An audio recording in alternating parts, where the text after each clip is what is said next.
Iran America Israel യുദ്ധം ഏതാണ്ട് രണ്ടാഴ്ച പിന്നിട്ട് വലിയ ആൾനാശത്തോടെ വലിയ പ്രശ്നങ്ങളോടെ ഇപ്പോഴും തുടരുകയാണ്. വലിയ ആശങ്ക അതുമായി ബന്ധപ്പെട്ടുണ്ട്. ഇറാനിൽ മാത്രമല്ല അതിൻ്റെ ദുരിതം, നമ്മുടെ അടുക്കള മുറ്റത്തും ആ ദുരിതം വന്ന് നിൽക്കുകയാണ്. അപ്പോൾ ശക്തി കൊണ്ടും സമ്പത്ത് കൊണ്ടും അമേരിക്ക ഒരു പടി മുന്നിലാണ് എന്ന് കരുതിയിരുന്നവരുടെ കണക്കുകൂട്ടലുകളെല്ലാം തകിടം മറിച്ചുകൊണ്ട് ഇപ്പോൾ യുദ്ധം ഇറാന്റെ വരുതിയിലാണ് എന്ന് പറഞ്ഞാൽ അതിൽ അതിശയോക്തി ഒട്ടുമില്ല. കാരണം ഇറാന്റെ തുറുപ്പ് ചീട്ടായ ഹോർമൂസ് കടലിടുക്ക് അത് ഇറാൻ വളരെ ഫലപ്രദമായി വിനിയോഗിക്കുന്നു എന്നുള്ളതാണ് നമ്മൾ ഇപ്പോൾ കാണുന്ന ഒരു യാഥാർത്ഥ്യം. കാരണം ലോകത്തെ എല്ലാ രാജ്യങ്ങളും ഇപ്പോൾ ഈ യുദ്ധത്തിന്റെ കെടുതി നേരിടുന്ന അവസ്ഥയിലേക്ക് വന്നിട്ടുണ്ട്. അല്ലെങ്കിൽ എല്ലാ രാജ്യങ്ങളും ഈ യുദ്ധം എത്രയും പെട്ടെന്നും അവസാനിപ്പിക്കണം എന്നുള്ള ഒരു നിലപാടിലേക്ക് എത്തിയിരിക്കുന്നു. അതിന്റെ കാരണം ലോകത്തെമ്പാടും വലിയ ഊർജ പ്രതിസന്ധി ഈ ഹോർമൂസ് കടലിടുക്കിൽ ഉള്ള ഉപരോധം മൂലം, അല്ലെങ്കിൽ ഇറാനിലെ IRGC Islamic revolutionary guard corps എന്ന് പറയുന്ന അനൗദ്യോഗിക സേന അവർ എടുത്തിരിക്കുന്ന പ്രതിരോധത്തിന്റെ ഫലമായിട്ട് ഒട്ടുമിക്ക രാജ്യങ്ങളിലും ഇന്ധനക്ഷാമം അനുഭവപ്പെടുന്നു. ഇന്ധനക്ഷാമം മാത്രമല്ല, ഈ ഹോർമൂസ് കടലിടുക്ക് ചരക്ക് ഗതാഗതത്തിനും, അത് ഭക്ഷണമായിക്കോട്ടെ, മരുന്നായിക്കോട്ടെ, യന്ത്രസാമഗ്രികളായിക്കോട്ടെ, അസംസ്കൃത വസ്തുക്കളായിക്കോട്ടെ, അതെല്ലാം കൊണ്ടുപോകാനായിട്ടുള്ള പ്രധാന ഒരു ഇടനാഴിയാണ്. ലോകത്ത് ഇന്ധന ദൗർലഭ്യമാണല്ലോ ഇപ്പോൾ ഏറ്റവും വലിയ പ്രശ്നമായി തീർന്നിരിക്കുന്നത്. ഇപ്പൊ ലോകത്തെ ഇന്ധന വിതരണത്തിൽ ഏതാണ്ട് 20% കടന്നു പോകുന്നത് ഈ ഹോർമൂസ് കടലിടുക്ക് വഴിയാണ്. ഇപ്പൊ ഇന്ത്യയെ സംബന്ധിച്ച് പറയുകയാണെങ്കിൽ ഇന്ത്യ ഉപയോഗിക്കുന്ന ക്രൂഡ് ഓയിലിന്റെ 40% ഈ ഹോർമൂസ് കടലിടുക്ക് വഴിയാണ് വന്നുകൊണ്ടിരുന്നത്. ചൈനയെ സംബന്ധിച്ച് അവർക്ക് 45% ക്രൂഡ് ഓയിൽ ഹോർമൂസ് കടലിടുക്ക് വഴിയാണ് അവർ കൊണ്ടുവന്നുകൊണ്ടിരുന്നത്. അപ്പൊ അവിടെ ഉണ്ടാകുന്ന ഒരു പ്രശ്നം മറ്റ് രാജ്യങ്ങളെയും, ഇപ്പൊ ഇന്ത്യക്ക് ഇറാൻ ഒരു സൗമനസ്യം നൽകുന്നു. കാരണം ഇറാന്റെ സൗഹൃദ പട്ടികയിലുള്ള രാജ്യമാണ് ഇന്ത്യ. പാകിസ്ഥാൻ അവർക്കും ഒരു ഇളവ് ചെയ്തു കൊടുക്കുന്നു. കാരണം നേരത്തെ തന്നെ ജൂണിൽ ഉണ്ടായ സംഘർഷത്തിൽ ഇറാൻ എടുത്ത നിലപാട് നമുക്കറിയാമല്ലോ. ഞങ്ങൾക്ക് ആണവ ബോംബില്ല, പക്ഷെ ഞങ്ങളുടെ സൗഹൃദ രാഷ്ട്രമായ പാകിസ്ഥാന്റെ കയ്യിൽ ആണവ ബോംബുണ്ട്, ഞങ്ങൾക്ക് വേണ്ടിയിട്ട് ഇസ്രായേലിനെതിരെ പാകിസ്ഥാൻ ആണവ ബോംബ് ഉപയോഗിക്കും എന്ന് ഇറാൻ പറഞ്ഞിരുന്നു. അപ്പൊ അത്രയ്ക്ക് വലിയ സൗഹൃദമാണ് പാകിസ്ഥാനും ഇറാനും തമ്മിലുള്ളത്. അപ്പോൾ പാകിസ്ഥാനും ആ ഒരു സൗകര്യം കൊടുക്കുന്നു. പിന്നെ ചൈന ഇറാനിലെ എണ്ണ വിഭവത്തിന്റെ ഏതാണ്ട് വലിയൊരളവ് വാങ്ങുന്നത് ചൈനയാണ്.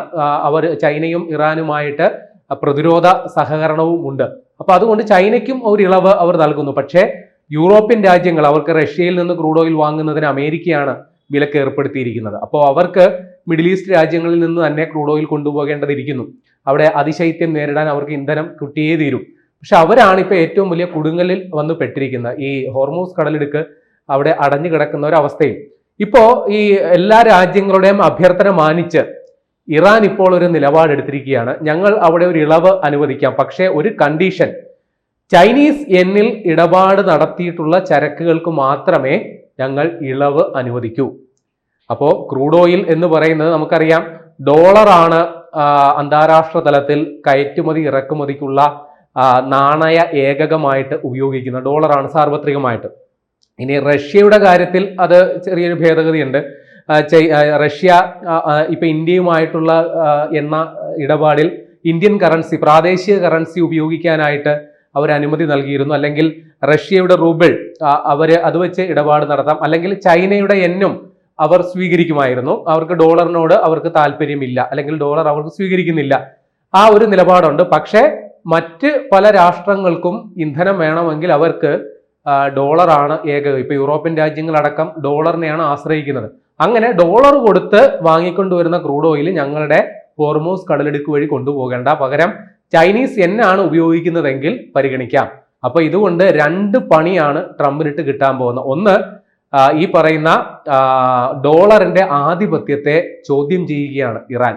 അത് ഡോളറിന്റെ ആധിപത്യത്തെ ചോദ്യം ചെയ്യുമ്പോൾ അതിന്റെ പ്രസക്തി തന്നെ നഷ്ടമാകുന്നു.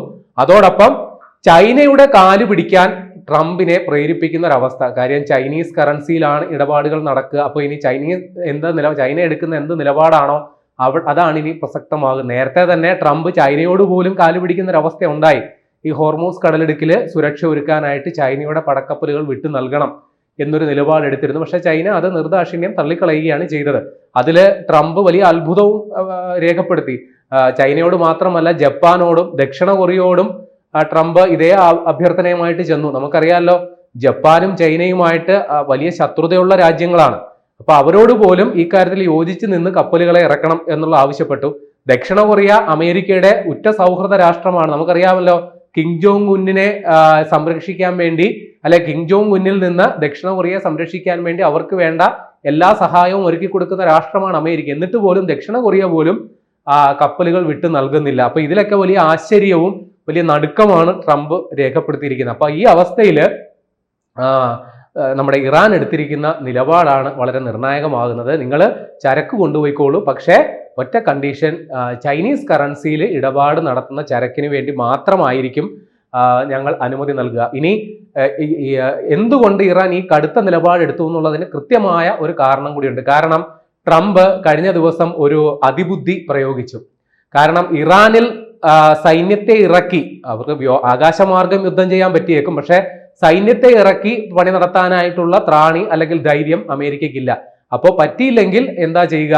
തൊട്ടടുത്ത് ഇറാന്റെ അടുത്തുള്ള ഒരു ദ്വീപുണ്ട്, ഖാർഗ് ദ്വീപ്. ഇറാന്റെ ഏറ്റവും വലിയ എണ്ണ സമ്പത്ത്, ഇറാൻ ഖനനം ചെയ്തെടുക്കുന്ന എണ്ണയുടെ 90% ഈ ദ്വീപിൽ നിന്നാണ്. അപ്പൊ ആ ദ്വീപില് തലങ്ങും വിലങ്ങും ബോംബിട്ട് അവിടുത്തെ സുരക്ഷാ സങ്കേതങ്ങളെല്ലാം, സൈനിക നിർമ്മിതികളെല്ലാം തന്നെ നശിപ്പിച്ചു. പക്ഷെ എണ്ണ നിക്ഷേപത്തിന് യാതൊരു കോട്ടവും വരുത്തിയിട്ടില്ല എന്നാണ് ട്രംപ് അവകാശപ്പെടുന്നത്. അപ്പോൾ തങ്ങളെ ഇങ്ങനെ ഒറ്റപ്പെടുത്താൻ ശ്രമിച്ച, അല്ലെങ്കിൽ ഞങ്ങളെ ഇങ്ങനെ ദുർബലമാക്കാൻ ശ്രമിച്ച ട്രംപിനിട്ടുള്ള ഒരു കൊട്ടും കൂടിയാണ് വാസ്തവത്തിൽ ഇപ്പോൾ ഇറാൻ എടുത്തിരിക്കുന്ന ഈ നിലപാട് എന്ന് പറയാം. അപ്പോൾ ട്രംപ് ഈ ഖാർഗ് ദ്വീപ് ആക്രമിച്ചപ്പോൾ ഇറാന് കൊടുത്ത മുന്നറിയിപ്പ് ഇങ്ങനെയായിരുന്നു: ഹോർമൂസ് കടലിടുക്ക് നിങ്ങൾ അടച്ചു, അല്ലെങ്കിൽ അവിടെ നിങ്ങൾ മറ്റുള്ളവർക്ക് ബുദ്ധിമുട്ടുണ്ടാക്കുന്നു. അപ്പൊ അതിന് ഒരു പ്രതികാരം അല്ലെങ്കിൽ ഒരു പ്രതികരണം എന്ന നിലയിലാണ് ഞങ്ങൾ ഇവിടെ ഈ ബോംബിട്ടത് എന്നാണ് ട്രംപ് അവകാശപ്പെട്ടത്. അപ്പോൾ അതിന് അതേ നാണയത്തിൽ, അതേ തൂക്കത്തിൽ തന്നെ ഇപ്പോൾ ഇറാനും തിരിച്ചടി കൊടുത്തിരിക്കുകയാണ്. ഈ പറയുന്ന കലാപരിപാടികളൊന്നും ഇനി നടക്കില്ല. ചൈനീസ് കറൻസിയിൽ ഇടപാട് നടത്തിയ ചരക്കുകൾ മാത്രം കൊണ്ടുപോയാൽ മതി എന്നുള്ളത്. അപ്പോൾ ട്രംപിന് ഇപ്പോൾ അവിടെ നമുക്കറിയാമല്ലോ, യുദ്ധം തുടങ്ങിയതിന് ശേഷം പല സഖ്യരാജ്യങ്ങളിൽ നിന്നും പിന്തുണ കിട്ടും എന്ന് കരുതി കിട്ടിയില്ല. യുദ്ധം എന്ന് പറയുമ്പോൾ നമ്മൾ ഈ വാർത്തകളിൽ അതിൻ്റെ വാർത്തകൾ വായിക്കുന്നു, അറിയുന്നു എന്നതിനപ്പുറം ഭീമമായ സാമ്പത്തിക ബാധ്യതയുള്ള ഒരു ഏർപ്പാടാണ്. ഒരു ദിവസത്തെ യുദ്ധ ചെലവെന്ന് പറയുന്നത് അമേരിക്കയെ സംബന്ധിച്ച് കോടികൾ, ശതകോടികൾ വരും. കാരണം അമേരിക്ക വളരെ വിലപിടിച്ച ആയുധങ്ങളാണ് ഇറാനെതിരെ ഉപയോഗിക്കുന്നത്. പക്ഷെ ഇറാൻ താരതമ്യേന അത്ര വില പിടിച്ചതല്ല. എന്നാലും ട്രംപ് ഉണ്ടാക്കുന്ന ഒരു ആയുധത്തിന്റെ 10-1 ചെലവിലാണ് ഇറാൻ ആയുധം നിർമ്മിക്കുന്നത് എന്നാണ് അന്താരാഷ്ട്ര മാധ്യമങ്ങൾ റിപ്പോർട്ട് ചെയ്യുന്നത്. അപ്പോൾ ഇത്രയും ഭാരിച്ച ചിലവ്, അല്ലെങ്കിൽ അമേരിക്കയുടെ ഖജനാവ് വലിയ രീതിയിൽ ചോർന്നുകൊണ്ടിരിക്കുന്ന സമയത്ത് തന്നെയാണ് അമേരിക്കൻ ഡോളറിനിട്ടുള്ള 8ന്റെ പണി എന്ന രീതിയിൽ ഇറാൻ ഈ നിലപാടെടുത്തിരിക്കുന്നത്. ഇപ്പൊ നേരത്തെ ഞാൻ പറഞ്ഞു, ഖാർഗ് ദ്വീപ് എന്ന് പറയുന്നത് ഇറാനെ സംബന്ധിച്ച് വളരെ നിർണായക ഒരു സംഗതി കൂടിയാണ്. വെറും 30 കിലോമീറ്റർ മാത്രം വിസ്തൃതിയുള്ള ഒരു ചെറിയ ഒരു ഭൂപ്രദേശമാണ്.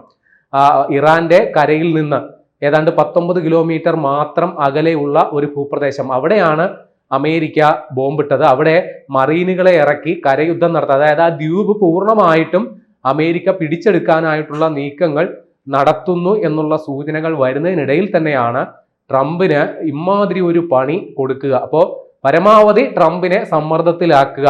നിക്കക്കള്ളി ഇല്ലാതെ ഈ യുദ്ധം, ട്രംപിന് ഉപദേശകർ കൊടുത്ത ഉപദേശവും അങ്ങനെ തന്നെയാണ്. നാണക്കേട് വിചാരിക്കേണ്ട, സ്വയം വിജയിയായിട്ട് പ്രഖ്യാപിച്ചിട്ടെങ്കിലും യുദ്ധം അവസാനിപ്പിക്കുന്നത് തന്നെയാണ് ഉചിതമായ മാർഗം. അല്ലെങ്കിൽ ഗുരുതര പ്രതിസന്ധി, ഗുരുതര പ്രത്യാഘാതം ഉണ്ടാകുമെന്ന് ട്രംപിന് ബുദ്ധിയുള്ളവർ ഉപദേശം കൊടുത്തിട്ടുണ്ട്. അപ്പൊ ആ ഉപദേശം മാനിച്ചുകൊണ്ട് എത്രയും പെട്ടെന്ന് ഉള്ള മാനവും കൊണ്ട് ട്രംപിന് അവിടെ നിന്ന് തടി തപ്പിയാൽ കുറച്ചുകൂടി പരിക്കില്ലാതെ രക്ഷപ്പെടാൻ സാധിക്കുമെന്നാണ് ഇറാന്റെ ഈ നടപടിയിൽ നിന്ന് നമുക്ക് മനസ്സിലാകുന്നത്. കൂടുതൽ വാർത്തകളും വിശേഷങ്ങളും നിങ്ങളിലേക്ക് എത്താൻ ABC മലയാളം സബ്സ്ക്രൈബ് ചെയ്യുക, ബെൽ ബട്ടണും അമർത്തുക.